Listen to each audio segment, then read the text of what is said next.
Ya terus ngapain atuh ada sistem online kalau gitu ya? Ya, itu salah saya juga kadang-kadang juga bingung gitu loh. Jadi Kalau seperti tumpang tindih ini tumpang ada, ini tindih, ada ya gitu ya. banyak kesalahannya. Akhirnya kan setiap tahun dalam PPDB itu selalu rame gitu, rame. Kelemahannya ya Pak ya, itu banyak juga kepala sekolah favorit yang mengeluh. Yang sebelumnya ada sistem zonasi itu begini Pak kejadiannya. Mereka ini bodoh, agak sedikit nakal. Karena zonasi dapat privilege. Kalau bisa saya bilang nyelenehnya ini mohon maaf, jadi nggak jago kandang gitu loh. Insya Allah ya. Karena mangprang Iya, gitu lah iya, mencek iya, Sunda iya. nama kan. Betul.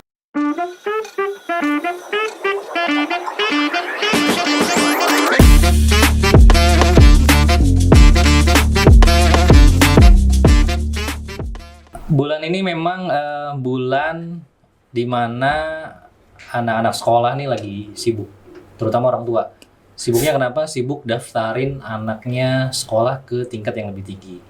Kayak SD ke SMP, SMP ke SMA atau SMK. Dan ini sistem pendidikan kita saat ini menggunakan sistem penerimaan siswa baru secara online. Atau PPDB online.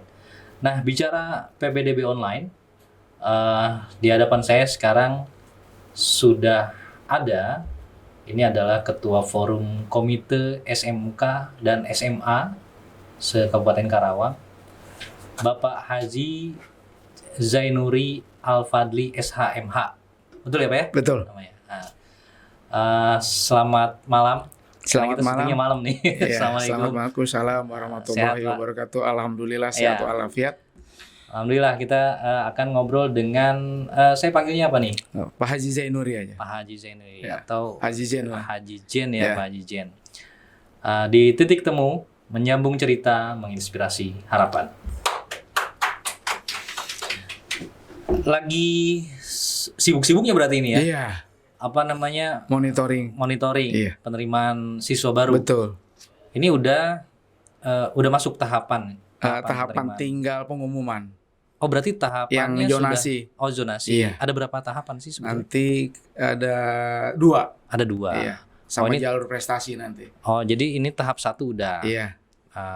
Dari tanggal berapa sampai tanggal berapa tuh tahap 1 ini? Tahap 1 dari tanggal Kemarin berakhirnya tanggal berapa di selesainya? tanggal 19. 19 sudah Iya, close ya. close, Oh, jadi sekarang tinggal ini rekap hasilnya. Rekap dan hasil segala. pengumuman. Ya, ini langsung ke topik aja nih. Iya. Ini dulu. Iya, siap. Tadi saya lihat gelarnya SHM MH. Jangan-jangan pengacara.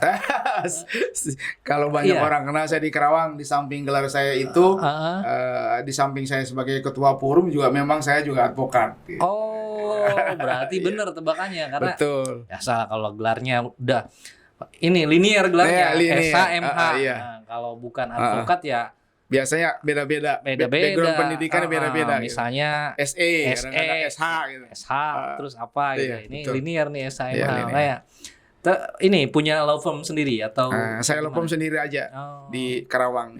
Namanya ZNZ Partner and Law Office. Udah lama itu, Pak. Sudah hampir di Karawang tuh hampir 5 tahun.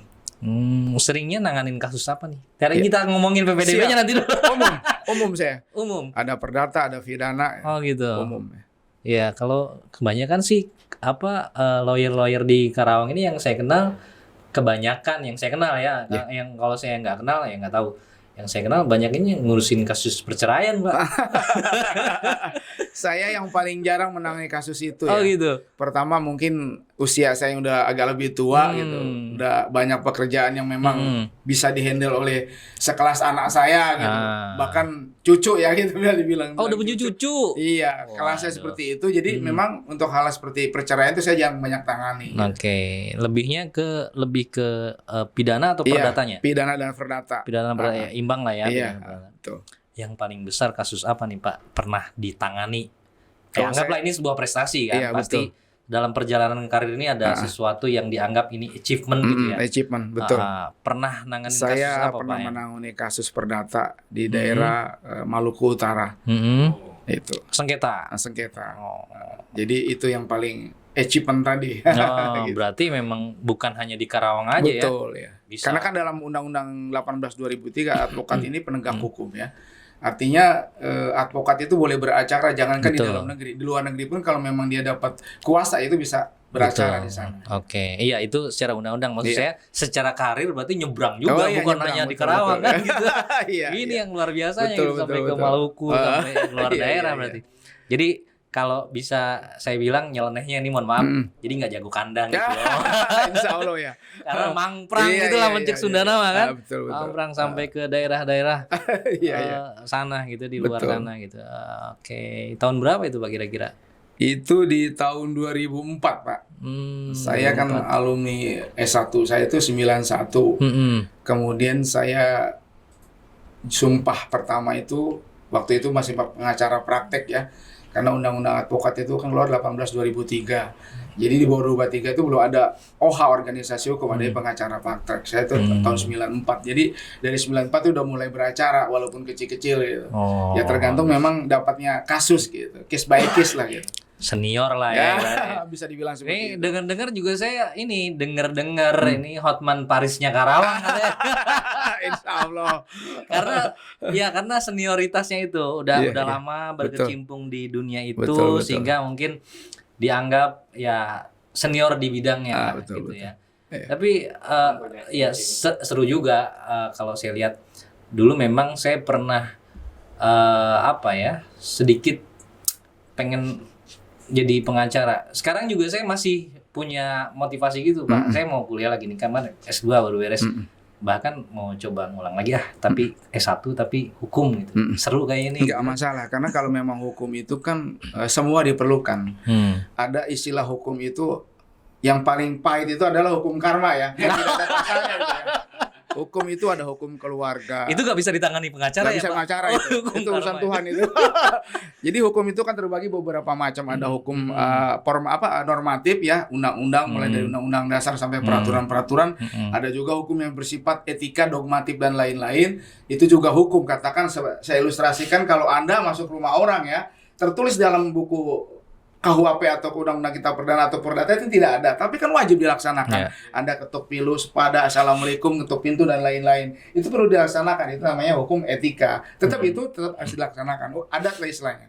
Itu yang pertama. Kedua, hukum itu berbagai sendi harus ada, Pak. Ya. Karena hukum itu kalau dalam istilah Belanda, dalam bahasa Belanda itu Eidieren Wokia de Wettekenen. Itu bahasa Belandanya. Kemudian dalam bahasa Latinnya Ubi Societas Ibiius.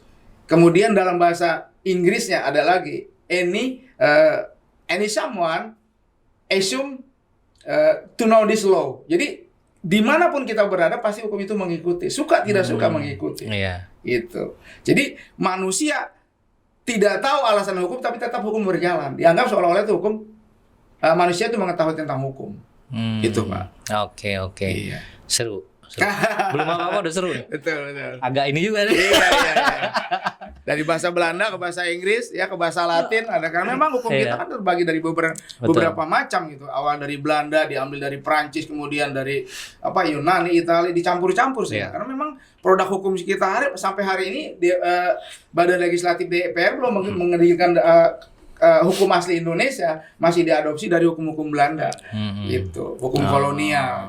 Itu perlu memang ke depan generasi muda seperti adik-adik ini yang membuatlah masukan-masukan, acuan-acuan untuk bagaimana hukum kita ini up to date, bisa mengikuti kebutuhan yang ada di masyarakat berdasarkan hukum-hukum adat di Indonesia diakumulasi kemudian rumuskan gitu sehingga melahirkan benar-benar originalitas Indonesia gitu. Adik-adik ya. Adik-adik. Kenapa ke gua bapak ya tadi? Enggak, ada juga sama. Ada juga. Enggak bisa ini, enggak bisa. Adik juga dong, Pak. Iya, siap. Aduh. Biar enggak terlalu tegang. Nanti kalau terlalu formal nanti beliau juga ini kan jenuh gitu. Iya. Kalau nunjuk ke sana adik-adik tadi manggil gua bapak. Betul. Oke. Ya, kita kembali lagi ke Oke, ini. siap. Saya pengen sedikit bicara soal PPDB online ini. Ini ada banyak, kalau saya baca di beberapa berita di media, banyak drama nih terjadi, khususnya kepada orang tua yang memang belum melek digital, ya, sehingga ini menjadi masalah. Nah itu gimana ini menangani hal tersebut? Sudah dipersiapkan atau belum sebelumnya? Titik tolaknya begini ya, ketika memang kebiasaan di Indonesia, ketika ganti departemen kementerian, itu selalu kadang-kadang diganti pula sistem. Betul. Menurut hemat saya sebenarnya sistem itu nggak perlu diganti. Cuma dicari mana yang lemah, ditinggalkan, yang bagus dipertahankan. Cuma yang terjadi secara faktual di lapangan di Indonesia ini, kalau ganti menteri, ganti juga kebijakan, ganti juga sistem, ganti. Yang korban akhirnya dunia pendidikan. Nah, Undang-Undang Nomor 20 Tahun 20 tentang Sistem Pendidikan Nasional berdasarkan Permendikbud diperkuat dengan Permendikbud 75 2016, lahirlah seperti PPDB online. Sebenarnya pemerintah dari awalnya menerapkan sistem seperti itu tujuannya baik. Apa dibuat online seperti itu? Tujuannya pertama mengurangi hal-hal yang tidak diinginkan oleh masyarakat. Ada joki seperti dulu-dulu ya, ada yang lain-lain. Itu dibuatlah sistem PPDB online. Cuma di sisi lain memang banyak juga kelemahannya. Sehingga kelemahan itu dimanfaatkan oleh oknum dalam tanda kutip. Karena sebaik apapun sistem dibuat oleh manusia, pasti memiliki kelemahan. Begitupun manusia, nobody perfect in the world. Tidak ada manusia yang sempurna. Betul. Kesempurnaan hanya milik Allah Subhanahu wa taala. Allah Subhanahu wa taala. Allahu Akbar. Salah. Nah, seperti itu. Bukan forumnya ini. Jadi awalnya bagus membuat sisi PPDB tujuannya supaya lahir pemerataan. Seperti di Kerawang. 33 kecamatan dan rata-rata di Kerawang setiap kecamatan ini ada SMA negeri. Tujuannya itu pembauran, tidak tersentrat pada satu titik. Cuma di titik lain menurut saya itu tidak mengapresiasi tentang karir dan prestasi siswa para calon pendidik, peserta didik. Artinya apa? Contoh ya yang mereka katakan, mereka yang pinter karena aturan tadi jauh mereka tidak masuk zonasi sehingga jadi korban. Padahal yang pinter itu harusnya kan dikasih reward, dihargai. Biar dia masuk sekolah favorit. Memang itu adalah salah satu bukti karya dia. Prestasi punya dia, golden ticket lah golden gitu ticket ya. Seperti itu. Bisa masuk ke sekolah. Akhirnya dengan sistem zonasi itu terkalahkan. Karena mereka harus kembali kepada daerah-daerah tempat di mana mereka tinggal. Padahal dia sendiri harus dihargai. Kadang-kadang nih, kelemahannya ya Pak ya, itu banyak juga kepala-kepala sekolah favorit yang mengeluh. Yang sebelumnya ada sistem zonasi itu begini Pak kejadiannya. Mereka ini bodoh, agak sedikit nakal. Karena zonasi dapat privilege. Dapat keistimewaan. Dia bodoh nakal sekolah malas masuk karena sekolahnya dengan tempat tinggal dia dekat. Sehingga terjadi kontradiktif terhadap apa? Pandangan dari orang tua. Kok anak saya yang pinter sekolahnya katakan di kampung. Yang kredibilitas sekolahnya dalam tanda kutip memang belum, bukan sekolah favorit lah. Bukan sekolah favorit. Ya memang ya begitu faktanya ya. Iya. Karena memang tidak ada bisa sistem dihindari zonasi itu. Zonasi. Tapi kan ada jalur prestasi juga. Ada. Nah, gimana jalur itu? Prestasi. Jalur prestasi yang selama ini saya tahu itu kan kuotanya kecil sekali, Pak. Kecil sekali karena sistem kadang-kadang 0,1 saja prestasi itu bisa kedelete, hilang dia dari permukaan. Katakan mereka di sana juara umum, tapi kan tingkat nilai tertinggi di kota dengan di kampung tuh agak berbeda. Betul. Nilainya. Begitu mereka kadang-kadang di sana juara umum di SMP-nya, begitu di SMA karena tinggi, persaingan kompetisi tinggi, mereka terdelet. Padahal SMA mereka yang punya prestasi di kampung itu kan mesti dihargai seharusnya. Nah, sistem zonasi dia lebih diutamakan masuk ke daerah-daerah karena tujuan pemerintah pemerataan tadi. Cuma di sisi lain ada korban mereka-mereka yang punya berprestasi, katakan harus dapat golden ticket dihargai oleh dunia pendidikan, itu menjadi tidak. Iya sih.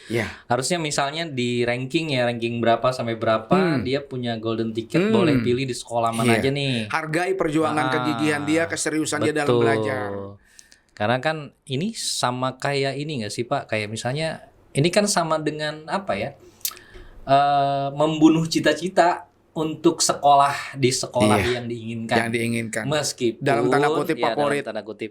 Meskipun cita-cita nggak pernah tahu ya mau dari sekolah manapun masa depannya ternyata lebih cerah daripada anak yang bersekolah di sekolah favorit kan ya nggak pernah tahu. Tapi paling tidak kan kayak ada kalau sekolah di sini tuh kayak impian. Dulu nih saya waktu sekolah jadi cerita sedikit. Saya sekolah nih SMA nih, saya STM Pak, lulus SMK Negeri 1 Karawang. Itu masuknya belum kayak gini, belum sistem kayak gini. Jadi tapi dia seleksi. dari sekian ribu betul. pendaftar hanya diterima cuma kalau nggak salah cuma 10% ya. Iya. Waktu itu keterima tuh 280 sekian gitu untuk semua jurusan tuh totalnya. Jadi lebih kompetitif gitu Betul. Pak. Ya kan? Nah ini bisa dibilang jadi nggak kompetitif nggak sih sistem ini? Kalau menurut saya salah satu kelemahannya itu tidak kompetitif. Mm-mm. Artinya itu tadi reward terhadap orang yang siswa yang berjuang, yang serius sekolahnya pintar dan lain-lain itu tidak dihargai. Itu salah satu eksesnya yang negatif seperti itu. Kalau zaman kita dulu seperti saya juga sekolah, mereka ya benar-benar begitu mereka sekolah serius pasti dia punya harapan gantung cita sekolah favorit masuknya. Seperti itu. Nah, sekarang tidak. Itu mengeliminir sekolah-sekolah favorit itu ya pemerataan saja. Dia hanya berfokus pemerintah itu pada jurusan pemerataan, targetnya pemerataan saja. Tapi di sisi lain tidak dikaji secara mendalam bagaimana siswa-siswa berprestasi. Seperti itu. Ya, unik memang. Iya. Jadi memang ini balik lagi tadi baru tahapan berdasarkan zonasi. Iya, zonasi. Nah, tinggal nanti ada tahapan jalur prestasi. Iya, prestasi. Cuma memang kuotanya kecil. Ya, ini jadi problem juga nih. Ya, kalau yang kebetulan tinggalnya di perkotaan dekat dengan sekolah favorit tuh enak. Ya. Udah misalnya punya prestasi kan. Ya. Dekat sekolah favoritnya dia misalnya. Enak, biasanya nyambung ke kuliahnya juga nanti enak biasanya gitu kan. Iya sih. Nah, kan sistem online seperti yang tadi Bapak bilang pasti ada kelemahan. Pasti ada kelemahan. Ini salah satu kelemahannya juga saya banyak dapat informasi sistemnya error. Betul. Ini kenapa bisa terjadi hal itu, Pak? Jadi dari pemerintah sendiri juga kan ya dengan adanya kasus Menkominfo itu ya, BTS itu juga itu kan tujuan pemerataan pendidikan di bidang internet supaya mereka itu bisa beraktivitas dalam belajar itu internet bisa digunakan. Nah, salah satunya kelemahan sistem tadi ya over capacity, Pak, karena terlalu banyak dalam hitungan detik kalau dia overload kan pasti itu error. Sistem itu. Iya, gitu. Iya. Karena jadi saking banyaknya akses secara bersamaan gitu itu ya. Yang pertama, yang kedua, kadang-kadang orang tua siswa ini gaptek dalam teknologi. Kita maklum ya banyak orang tua yang tidak ngerti tentang teknologi, masih banyak. Ya, yang ketiganya kurang sosialisasi terhadap calon-calon siswa yang akan meneruskan ke jenjang berikutnya. Itu dilakukan sosialisasi oleh sekolah. Katakan orang tuanya diajar, dipanggil oleh sekolah, dikasih tahu cara-caranya. Tidak hanya siswanya, karena orang tua bagaimanapun ikut bertanggung jawab dalam kemajuan si anak tadi. Ini kadang-kadang nggak dilakukan, ini ada kelemahannya. Tidak melakukan secara optimal, sehingga terjadi pada saat pelaksanaan PPDB online ini bingung mereka. Gitu, apakah daftar melalui sendiri, mandiri, atau apa melalui sekolah. Kadang-kadang sekolah kolektif setelah daftar, sekolah juga begitu-begitu saja. Ada juga kelemahan gitu, tidak maksimal dalam memberikan satu sosialisasi tentang PPDB online. Itu juga kendala. Nah, kalau ada terjadi kasus begitu, misalnya katakan tadi ada orang tua yang memang bingung atau masih kurang mengerti dengan sistem online ini, itu ada pendampingan nggak atau memang harus datang ke sekolah daftar mandiri misalnya? Bagaimana penanganannya? Biasanya penanganannya dari sekolah asal, katakan SMP ya, SMPA, itu biasanya mereka melakukan pendampingan memang. Langsung dari guru kelasnya. Panitianya ada gitu panitianya untuk melakukan bagaimana memberikan penyuluhan penerangan terhadap orang tua siswa yang akan jalur melalui kolektif sekolah ataupun mandiri. Jadi dikasih tahu gitu. Ya terus ngapain atau ada sistem online kalau gitu ya? Ya. Itu salah saya juga kadang-kadang juga bingung gitu. Jadi tumpang tindih ini ada gitu banyak kesalahannya. Akhirnya kan setiap tahun dalam PPDB itu selalu rame. Kemudian ada sesuatu yang memanfaatkan kelemahan itu sendiri gitu.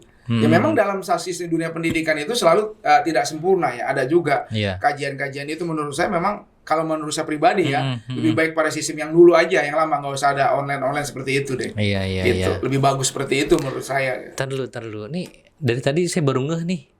Ini memang ciri khas, Pak. Apa pakai iket ini ciri khas? Saya pertama sebagai orang yang menghargai kearifan lokal ya, agak jumping sedikit nih. Iya.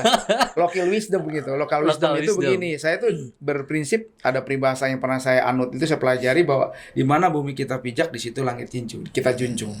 Nah, aplikasi dan implementasi hidup saya seperti itu. Saya latar belakang ini kan adalah Sunda, Palembang. Saya di Kerawang, punya istri di Kerawang, punya keluarga di Kerawang. Sehingga karena Kerawang ini tempat saya tinggal, saya harus menghargai Kerawang. Bentuk penghargaan bentuk apresiasi salah satunya ini bendo kalau di sini istilahnya namanya tuh di Kerawang. Ikat ya. Ikat.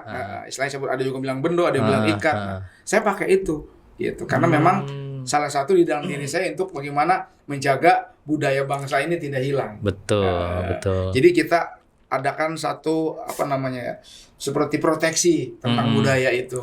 Dipakai di momen-momen tertentu atau memang setiap keluar? Enggak, di momen-momen tertentu saja yang banyak orang lihat.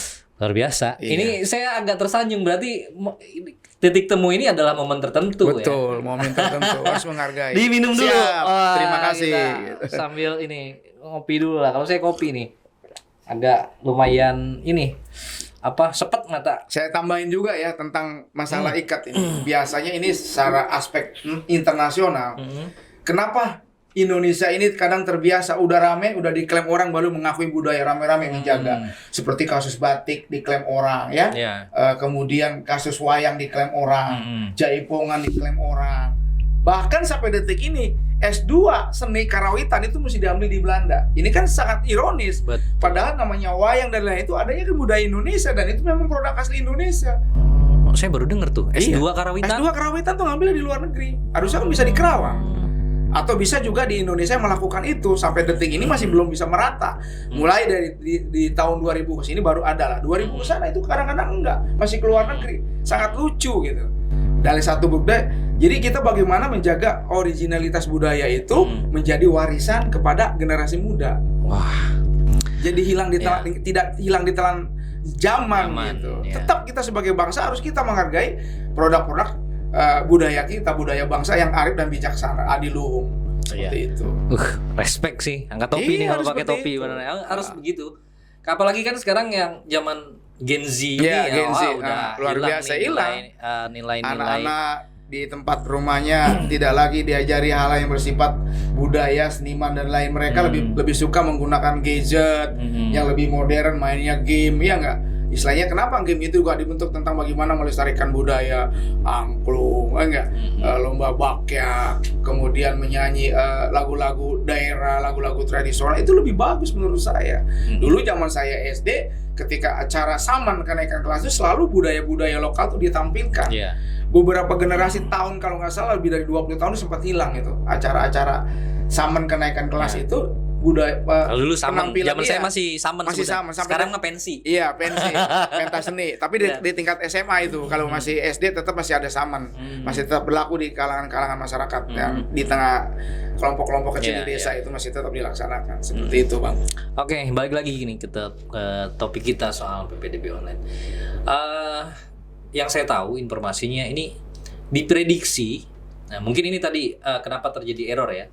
Diprediksi yang akan mengikuti PPDB online ini sebanyak 87.218 calon peserta didik baru dari untuk tingkat SMA dan SMK.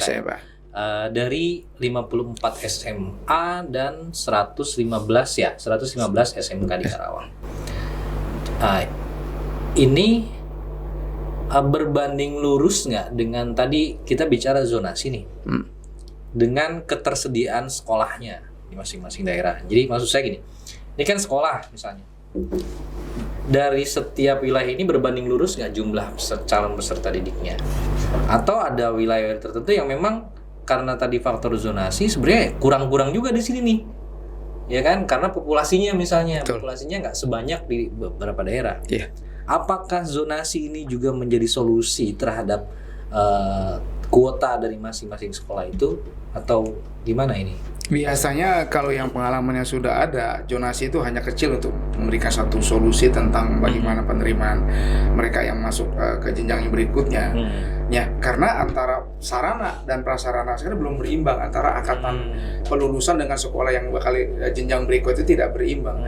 Ujung-ujungnya mereka di samping sekolah negeri larinya tidak mau, suka tidak suka larinya ke swasta.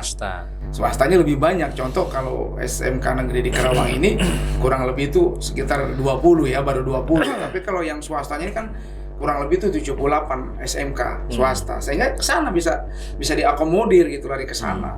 Dan daripada mereka kalau swasta nggak pakai kan PPDB online? Sama. Sama juga. Iya. pakai PPDB online juga swasta favorit sama juga. Tapi kan swasta itu lebih ringan ketimbang negeri. Gitu, mereka tuh biasanya kalau udah negeri selesai mereka juga terima barisan lain lah, barisan kedua. Ya, lebih fleksibel lebih gitu fleksibel buat mereka. Dan menurut saya juga memang ke depan ini SMA negeri, SLTA, STK atau SMK negeri itu harus diperbanyak lagi sehingga antara angkatan dari tingkat sekolah menengah pertama untuk sekolah menengah atas itu bisa balance. Antara angkatan dengan tempat penerimanya sekolah baru itu bisa balance, terakomodir semua. Seperti itu. Iya. Karena kan kalau sekolah ini juga kadang mempengaruhi ke jenjang selanjutnya. Iya, betul. Kuliahnya. Iya. Karena misalnya ada jaringan alumni, misalnya nih pakai jaringan alumni kuliah atau bahkan kerja. Betul. Karena punya portofolio, alumninya banyak bekerja di perusahaan mana, misalnya, sehingga ada eksklusivitas gitu kan. Betul. Udah ada kayak seolah-olah jaminan. Iya, jaminan kerjasama lah mereka gitu. Karena alumninya kepake misalnya, sehingga kadang-kadang ada sebagian perusahaan yang melihat dari lulusan mana misalnya gitu kan. Jadi itu juga jadi value gitu kan, betul. Sekolah itu. Value. Share of value itu nilai jual. Nah, pasti dari sekian banyak polemik selain tadi sistemnya yang error, tumpang tindih dan lain sebagainya. Ini jadi pertanyaan sih buat saya pribadi beberapa kali dari beberapa kali PPDB online ini koreksi kalau saya salah. Sering ada titipan-titipan nggak sih? Dan itu boleh nggak? Suka tidak suka, pasti ada oknum ya, selalu ada oknum. Saya bilang tadi kembali bahwa yang namanya sistem selalu ada kelemahan. Kita tidak menutup tidak menutup mata tentang hal itu ya. Tapi kan presentasinya itu kecil sekali lah. Pada prinsipnya memang yang ditujukan itu dilaksanakan program itu ya ideal lah. Artinya kalau memang seperti itu ya kita tidak pungkiri pasti ada. Cuma nilai presentasinya kecil ya. Kecil ya. Tuh. Biasanya yang begini-begini ini ya meskipun kecil ya tapi ada kan, tidak meskipun. Biasanya golongan masyarakat yang berduit atau berpengaruh. Kalau sepengetahuan saya dua-duanya ada. Berduit dan berpengaruh gitu. Karena dalam dunia titip menitip ini ya saya rasa ya dalam insting saya ini tidak mungkin tanpa ada itu-itunya kan begitu. Artinya kecuali memang ada beberapa orang memang sifatnya sosial membantu gitu. Ya, kadang-kadang ya itu juga dilaksanakan ya tidak menutup mata ya seperti itu terjadi. Tidak menutup mata gitu. Iya. Nah ini jadi tadi sebenarnya balik lagi ke apa yang Pak Haji sampaikan. Kasihan yang berprestasi. Bagaimana jika yang berprestasi ini sudah tidak berduit, tidak berpengaruh juga? Itu PR kita bersama dalam dunia pendidikan gitu. Kasihan perjuangannya. Ini kan yang Bapak sampaikan tadi. Kasihan perjuangannya di SMP dia sudah giat belajar, rajin sekolahnya dan lain sebagainya. Hanya kebagian misalnya sekolahnya yang deket-deket rumah juga gitu. Yang notabene misalnya secara sarana dan prasarana mungkin kalau di wilayah ya koreksi kalau saya salah ya, di wilayah perkampungannya bukan di perkotaan Karawang, misalnya di perkampungannya ya nggak sebagus seperti yang di perkotaan. Nah ini pun ironis jadi persoalan baru ketika ada seolah-olah ada perbedaan cara atau sistem ajar di sekolah-sekolah favorit dengan sekolah-sekolah yang biasa-biasa aja. Padahal kan standar pendidikan itu sama ya. Betul. Ya kita tidak pungkiri, tadi sudah saya berulang-ulang kenapa secara pribadi saya gitu. Saya agak kurang setuju dengan PPDB online karena hanya pemerintah itu semata hanya untuk mengurangi kesenjangan antara kota dan desa, antara kampung dan kota. Tapi di sisi lain tidak dipikirkan oleh pemerintah bagaimana mereka yang berprestasi. Justru ini menciptakan kesenjangan baru. Nah, kesenjangan baru di luar kesenjangan tadi dengan oleh pemerintah. Ada timbul juga ekses baru yang sangat juga merugikan masa depan siswa-siswa yang berprestasi. Itu kalau menurut saya yang paling bagus biarkan saja seperti yang lalu-lalu gitu. Biarkan mereka menarik prestasi karena dalam dunia pendidikan pada tatanan idealnya memang sama, tapi dalam praktek keseharian juga ada perbedaan di sekolah-sekolah favorit dengan sekolah-sekolah yang ada di kampung. Karena tadi itu sarana dan prasarana itu juga agak berbeda. Iya. Dari tingkat gurunya berkualitas non kualitas, ada rata-rata juga, itu juga memang harus memang dibenahi benar-benar dunia pendidikan. Padahal gitu. kan secara komposisi bos juga sama, Betul. main di kota, Iya. di perkampungan juga sama. Iya, sama dapat bos juga merata karena memang Biaya itu pendidikan negeri. juga sama. Iya, sama. Kenapa hasilnya beda? Nah, itu tadi, itu yang perlu ditelusuri oleh Menteri Pendidikan ke depan, bagaimana sekolah itu bisa merata di setiap lapisan antara kota dan desa itu bisa sama. Iya. Artinya sarana dan prasarana, kualitas mengajar dan kualitas siswa harus Betul. sama. Kalau tidak seperti itu, ini kesenjangan nggak bisa selesai, ini nilai-nilainya terus-terus aja Gaji berkesinambungan. guru juga sama. Gaji sama, Ya kan? Hanya betul. beda geografisnya Geografis aja, bisa beda aja. lokasinya Iya, aja. Misalnya geografis, geologi itu saja. Yang di kota dengan yang di perkampungan, gaji gurunya sama. Betul. Dana dari pemerintahnya sama. Betul. Ada bosnya juga sama. Sama. Kenapa apa jadi berbeda gitu dari ambience-nya, sarana prasarana dan sebagainya. Ya saya sih nggak tahu sampai sejauh itu ya, ini saya dalam kacamata masyarakat awam. Betul. Karena saya bukan orang expert di pendidikan dan lain sebagainya, sehingga muncul pertanyaan tadi, Pak Ji. Ini kan ya insting jurnalis itu kadang-kadang Iya. gitu. Betul. Terpacu untuk Iya, mencari. Gitu. Kenapa bisa begitu? Iya. Kan ada faktor why-nya gitu. Iya. Why gitu bisa begitu gitu. Padahal harusnya Ya suka tidak suka, memang kasat mata kita melihat seperti itu, terjadi gap gitu kalau menurut saya. Gapnya apa? Ya tadi bosnya sama, gurunya sama, gajinya mungkin ya. salary-nya juga mungkin sama.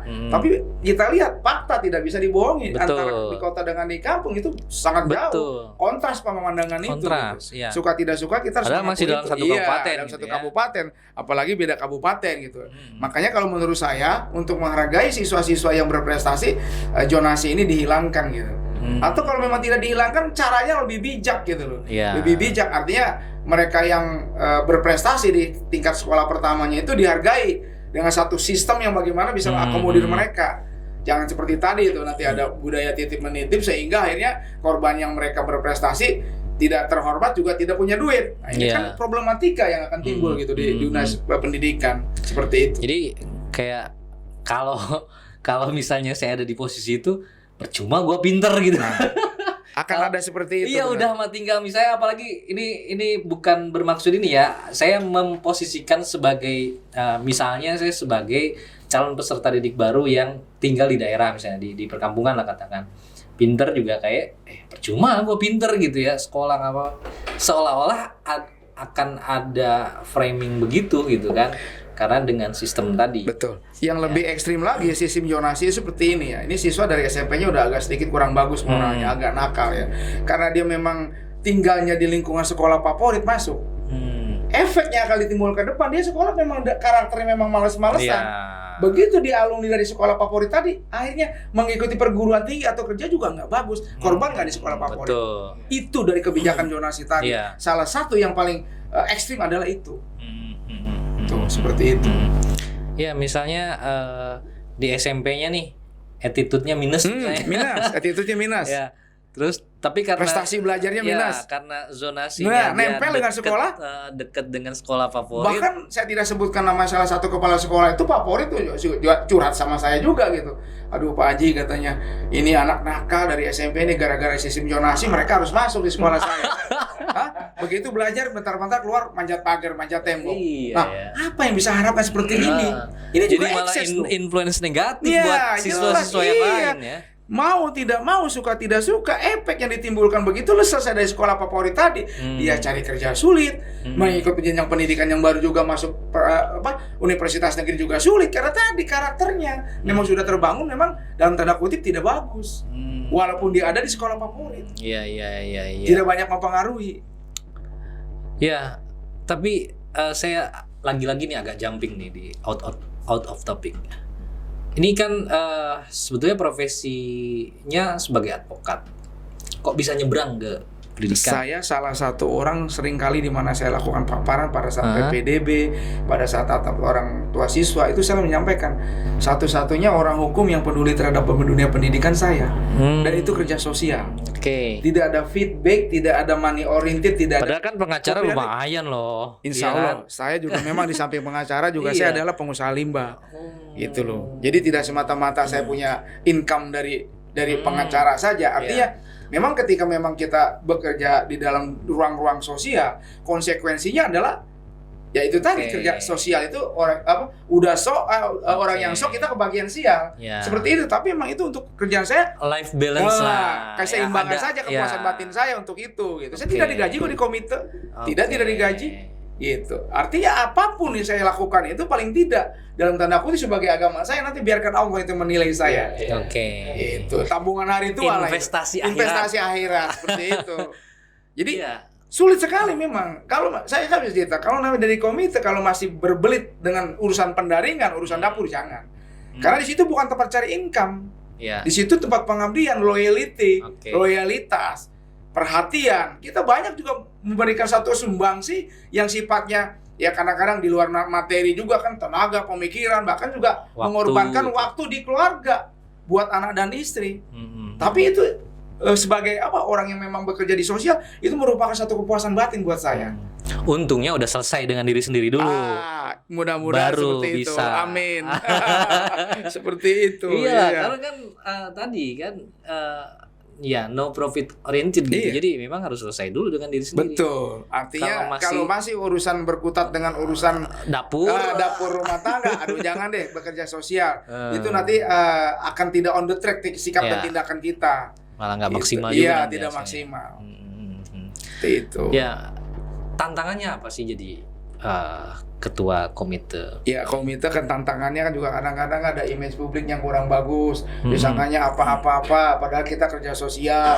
Yang keduanya bagaimana kita punya tanggung jawab moral gitu terhadap dunia pendidikan, gimana si siswa, si sekolah ini bisa survive, itu tanggung jawab kita. Juga kita mencari dana-dana bantuan yang di luar bantuan pemerintah untuk bagaimana sekolah ini meningkatkan kualitasnya, guru meningkatkan kinerjanya. Itu kan kita memberikan satu pemikiran. Fokus kita pada dunia pendidikan tidak main-main, ada konsekuensi dan kita harus kita terima. Itu contohnya seperti itu, komite anu gitu. Kalau saya begitu prinsipnya, biarkan pepatahnya anjing menggonggong kapilah tetap berlalu. Karena tujuan saya memang baik. Berarti memang selalu ada. Selalu ada. Kita nggak bisa nutup mulut semua orang. Nggak bisa nutup mata semua orang. Nggak bisa nutup mata semua orang, nggak bisa nutup mulut semua orang. Pasti ada aja. Betul. Yang penting keep on the track lah ya. Betul. Karena pada prinsipnya setiap kehidupan itu pasti ada konsekuensi. Apalagi seorang pemimpin komite itu salah satu bentuk pemimpin. Ada dua kategori komite pemimpin yang harus bisa dilaksanakan. Yang pertama adalah amanah. Yang kedua adalah resiko.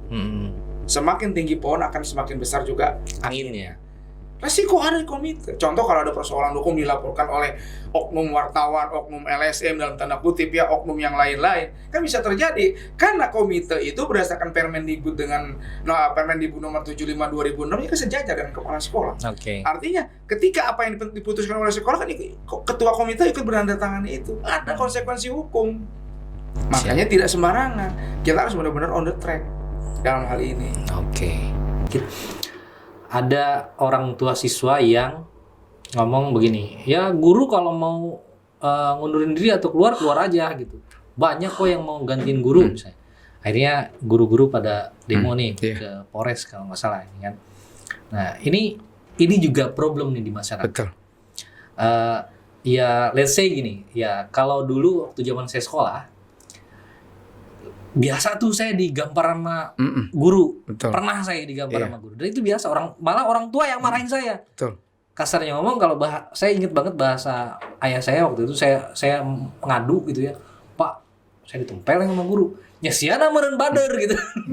Kalau sekarang beda. Nah, fenomena itu juga menjadi satu problematika sosial yang terjadi di masyarakat kita. Artinya ketika memang ada kesalahan, jangan digeneralisir.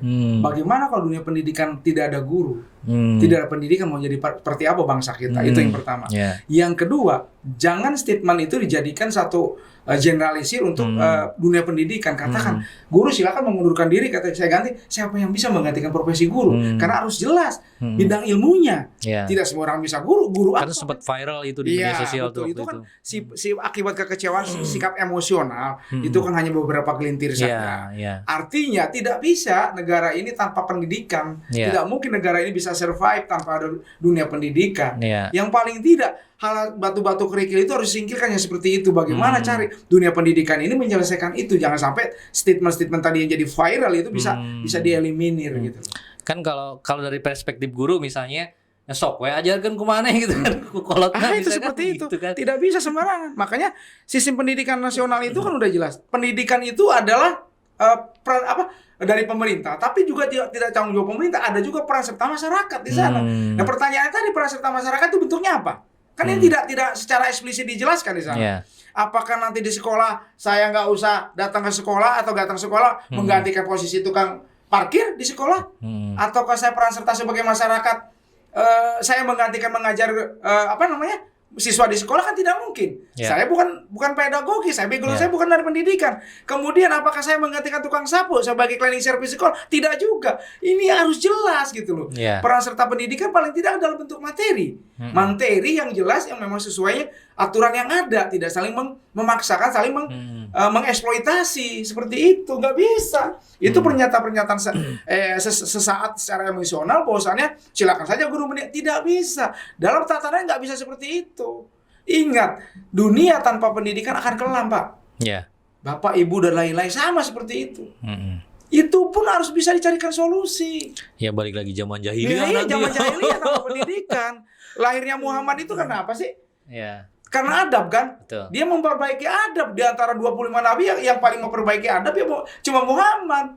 Bahkan adab Islam yang paling tinggi pengikutnya di antara 25 yang Muhammad yang paling berhasil merubah adab itu dan paling banyak pengikut Islamnya sebagai Rasul terakhir.